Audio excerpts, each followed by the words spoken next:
5 seconds.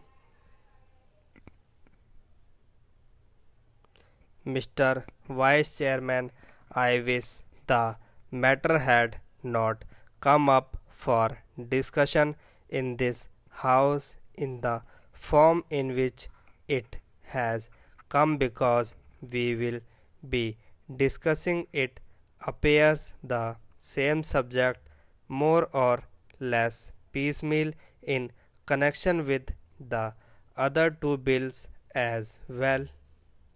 What was necessary for the government in this connection was to provide for a general discussion on the report of the Finance Commission, the kind of thing that we have on such reports, and after hearing the views of the members here, they should have formulated a bill. Even if they had formulated the bill earlier, the bill should have been preceded by a discussion on the report. It would then have given us an opportunity of dealing with this rather important subject in our public finance and indeed in our national life. But now we are asked to treat this matter piecemeal and deal with the bill as it comes separately. I say, sir, this would not seem very fair. It is true that we have had two other reports of the Finance Commission and that we had certain opportunities of discussing the issues raised by the Finance Commission of previous occasions, but that should not have precluded a thorough discussion of the third report, more especially after the experience of the two 5-year plans and generally also after the experience of the states in the matter of public finance and as regards relations between the states and the center. All I can say is that the government does not understand the magnitude of the problem or the urgency or the seriousness of the issues involved. It is possibly because they think that all the state governments are under their control and that the state governments would toe the line whatever is laid down from here.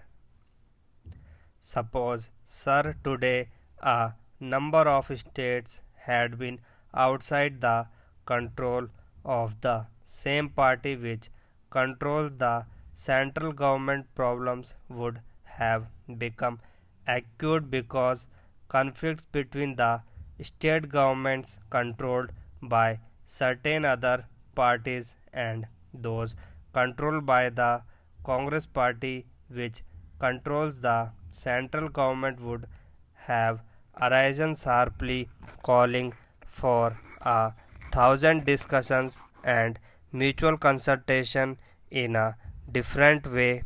Once they can get passed whatever they like, and also once it is passed, the states will more or less accept without any protest and the dispensation of the center. Now that the bill is before us, we have to speak on this subject rather on the general themes. Yet I would like to make certain general observations in this connection because the basis of the bill is the report on the third finance commission. This is a long standing issue facing the public finance of the country. Those who have studied economics will know well how this matter had come up even during the British time when we did not have either independence or any kind of autonomy in the states. Even in that setup, even all at the time, the state government functioning under the British felt that something should be done with regard to adjustment of finances, especially in regard to the relations between the center and the states. There had been a long standing controversy as to how the taxes, especially the income tax, should be divided between the center and the states. I do not deny the existence of the controversy, and this controversy is not easy to resolve.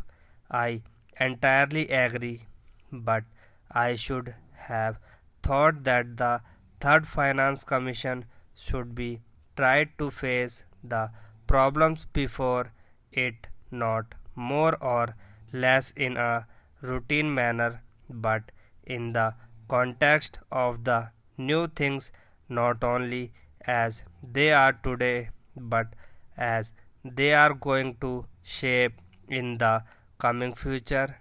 We have got what is called a quasi-federal constitution.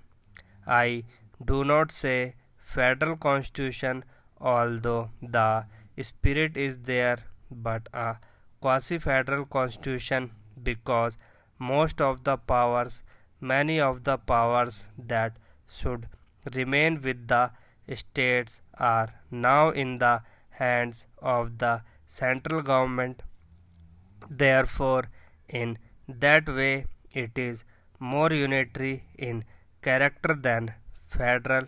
At the same time, structurally speaking, we have got the state assemblies, legislature, state budgets, and so on, then function more or less in the same way.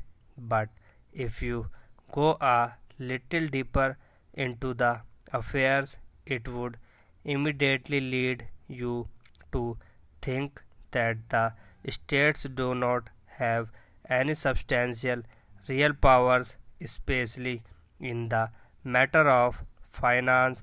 Perhaps at the time when the Constitution was framed, this aspect did not figure very much in the minds of the makers of the Constitution.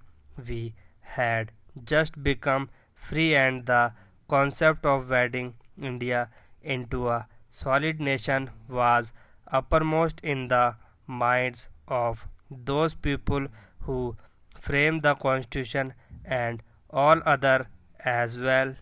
In that background, it was quite understandable that it should be the dominant thought as to how to put the different segments of the our country into a whole, namely the Indian Union.